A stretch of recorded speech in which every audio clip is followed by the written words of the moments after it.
The DoD is sending 1,500 active duty service members to assist in efforts at the southern border. In the studio, Karis Harmon, WEAR News. We've been reporting President-elect Trump has confirmed he plans to address illegal immigration in the U.S. through a mass deportation program. Under this plan, Trump has said he would declare a national emergency and use military assets to deport undocumented immigrants. Pentagon spokeswoman Sabrina Singh called this, quote, hypothetical, and added the plan would need to be heavily vetted before being implemented. But it could have major implications for the American food industry, which relies heavily on migrant labor. The Department of Agriculture says between 2018 and 2020, more than 40% of hired crop farm workers lacked legal immigration status. For more, let's bring in CBS News Money Watch correspondent Kelly O'Grady. Kelly, would mass deportations affect our food supply, and what foods would be impacted? How quickly would those effects be felt? Yeah, so the simple answer is likely yes. So look, undocumented workers, they make up a significant portion of the agriculture industry. The research that I've been doing, the estimates are anywhere from 40 to 50% of farm workers. So if you think about it, you decrease that labor supply. You can't get U.S. citizens to fill those roles because they're very strenuous, they're low paying. You're going to have a decrease in your food supply.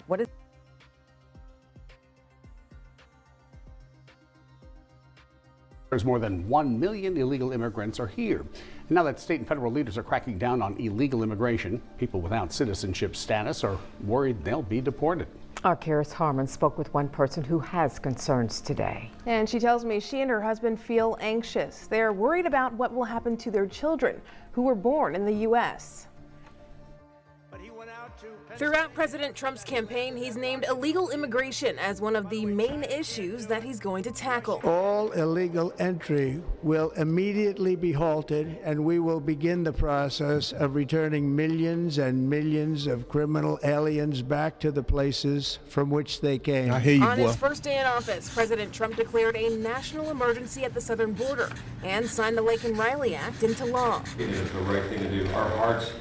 Our prayers continue for Laken's family and all those who've been affected by the violent criminals who've been allowed to come across that border. A bill that was named after Laken-Riley, who was brutally murdered by an illegal immigrant with a criminal record in 2024, requires the Department of Homeland Security to detain any individual who is unlawfully present in the U.S. or did not have the necessary documentation and has been charged with, arrested for, convicted of, or admits to committing crimes including burglary, theft, larceny, or shoplifting. Everyone in this country should be concerned about, because it is those types of processes that we count on, that due process that we count on to be able to prove innocence before being treated guilty. Grace Resendez-McCaffrey says immigrants that do not have the proper citizenship who live and work in our community have told her they are terrified, unsure of what their futures in this country could look like.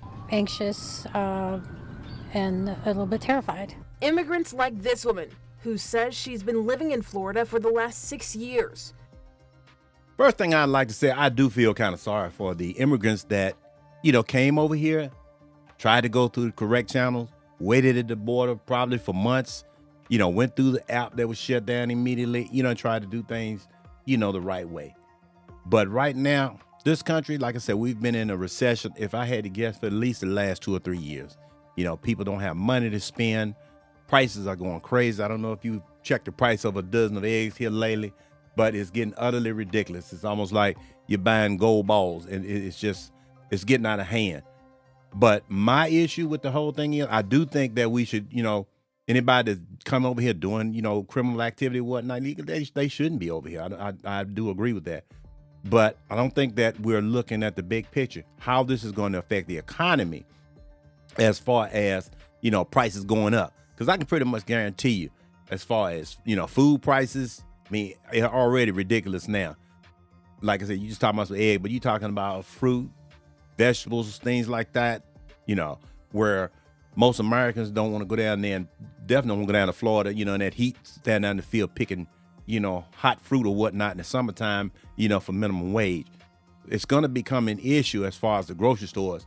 I don't think a lot of people are really looking at it. It's going to hit our pockets pretty hard.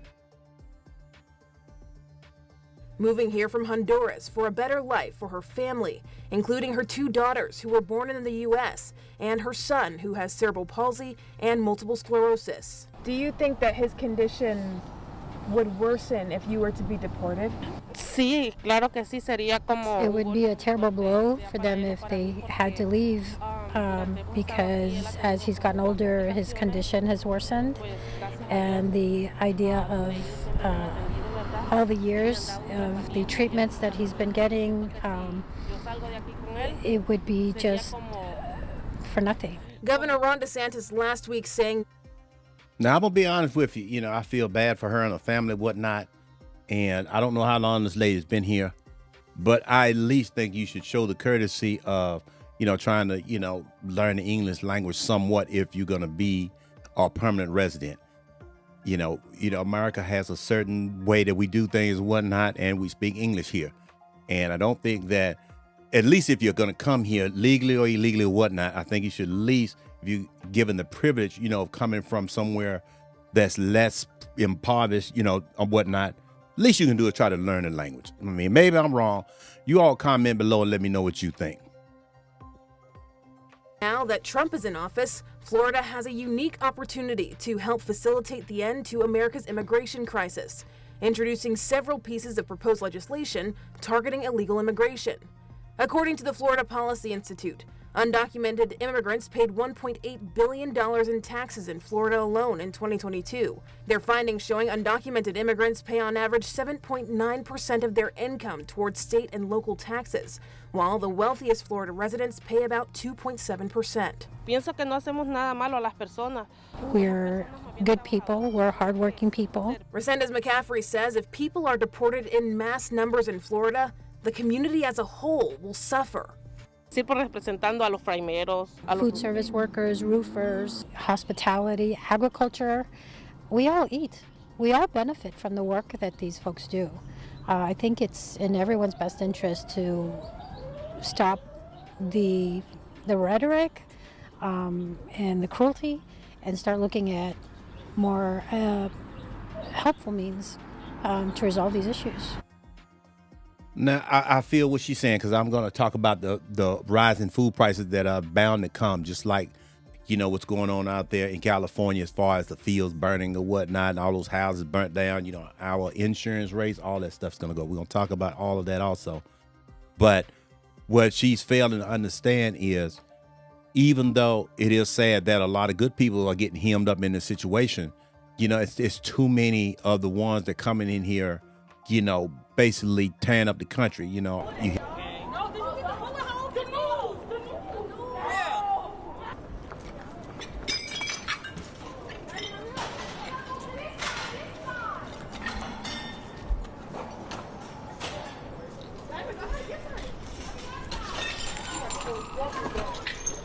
What'd you get? Tote bag. Tote bag? You like it? Because I saw him moving to his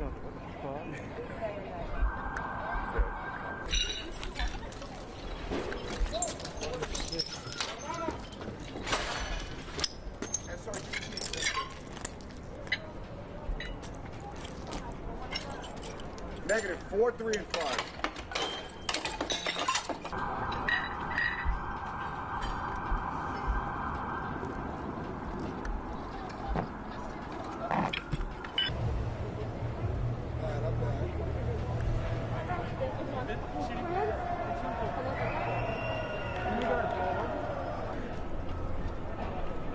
You know, you hear all the time about what's going on up there in New York, where they're just, you know, going in places and kicking in business glass and whatnot and just bringing stuff out. And a lot of these businesses have security guards, and, you know, up until the first of the year, they wasn't even able to stop or detain someone because it wasn't considered a felony unless they stole almost $1,000 worth of stuff. It's something like that, where it used to be $200 if you went in and stole. They would just, you know, a lot of these were immigrants, and they break into stores, bring the stuff out, and then the next day they would set up shop right in front of the store that they stole the stuff out of and sell it. I mean, she's not addressing that part of the issue. And I understand, you know, you're not going to weed out all of the bad apples. Don't get me wrong. That's just impossible. But there is another side of the coin that needs to be addressed also. And I can tell you right now, if it gets to be a situation where, a lot of the immigrants are cleared out, and Americans don't want to work, for low pay and whatnot, it's going to be a situation they're going to end up automating a lot of the stuff anyway, and those jobs are going to go away. It's just right now, I think it's being prolonged because, eventually they're going to have to automate, because machines, they don't call in sick, they don't get hurt on the job, they work 24 hours a day, and obviously humans can't do that. So I understand what she's saying, but you got to look at this thing too. It's two sides to this coin. The DoD is sending 1,500 active duty service members to assist in efforts at the southern border. In the studio, Karis Harmon, WEAR News. We've been reporting President-elect Trump has confirmed he plans to address illegal immigration in the U.S. through a mass deportation program. Under this plan, Trump has said he would declare a national emergency and use military assets to deport undocumented immigrants. Pentagon spokeswoman Sabrina Singh called this, quote, hypothetical, and added the plan would need to be heavily vetted before being implemented. But it could have major implications for the American food industry, which relies heavily on migrant labor. The Department of Agriculture says between 2018 and 2020, more than 40% of hired crop farm workers lacked legal immigration status. For more, let's bring in CBS News Money Watch correspondent Kelly O'Grady. Kelly, would mass deportations affect our food supply, and what foods would be impacted? How quickly would those effects be felt? Yeah, so the simple answer is likely yes. So look, undocumented workers, they make up a significant portion of the agriculture industry. The research that I've been doing, the estimates are anywhere from 40 to 50% of farm workers. So if you think about it, you decrease that labor supply. You can't get U.S. citizens to fill those roles because they're very strenuous, they're low paying. You're going to have a decrease in your food supply. What does that mean? You decrease supply, you increase demand, your prices go up. Now, some of the industries that would really be impacted by this, meat packing, wheat, your produce, think your fruits and vegetables, dairy, fishing. Now, I will say the speed. President-elect Trump has said that this isn't going to happen overnight. He's going to start with the criminals and then work from there. And I mean, to that point, this is a very complicated issue. The economy impact is one thing, the security impact is another. But look, this could really impact our food supply and prices, Lindsay. I mean, you mentioned prices because of supply and demand, but you also mentioned that it costs more to pay U.S. citizens for these roles. That would also drive the cost up. Yeah, it absolutely would. And I'll give you an example. California, that's where a lot of the farming happens. The minimum wage there is $16. Undocumented workers, they make anywhere from 10 to 20% less, and then sometimes far less on some of the outliers that I've heard. So yes, these companies would have to pay more, and then they would pass those price increases on to us. Here's the rub of it, though. For some of these industries, they're commodities. Milk is a commodity, so what that means is the dairy farmer doesn't set the price of milk. That's actually traded on a market based on supply and demand. So these farms could have to pay more for that labor. They can't pass those prices on to us, and they might go out of business. I got to be quick with you on this last one, but you report that proposed mass deportations could cause inflation, but also drive up innovation. Can you explain that? Autonomous farming. So think about robots picking your fruit, autonomous trucks seeding the fields. I actually talked to a vineyard. They said, look, we tried to get people to pick our grapes for $30 an hour. We couldn't do it. Wow. So we invested in autonomous tech. So there's more than one. I don't see where, if, this thing keeps going like it is, the farmer's going to have a whole lot of choice. They're going to have to, take out bank loans and whatnot and invest in equipment to do a lot more of the labor. I mean, I honestly feel that's coming anyway. I think it's just going to kind of get pushed to the forefront because of, nobody expected Trump to come in really and keep his word right off the bat. I don't think any president that has made campaign promises came in the first week and done as much as this guy has.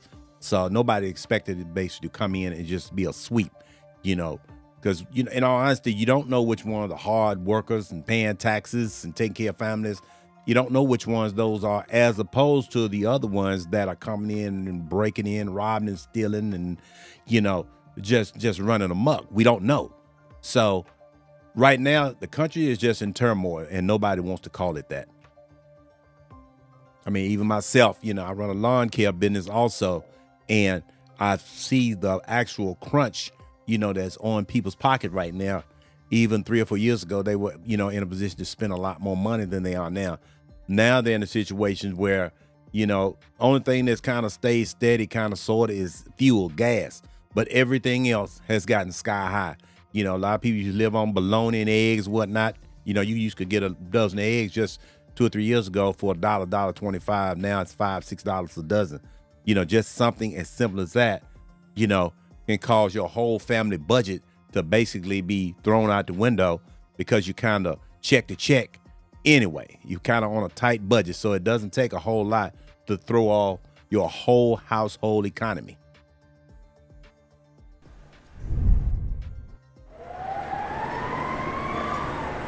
At the Northern Illinois Food Bank in Geneva, the food is stacked high everywhere you turn. These are all orders that have been picked for our food pantries that will be going out on Monday. But what you can't see are their concerns for the clients they serve across 13 counties. Our greatest concern is that people may choose not to come to us for help out of fear.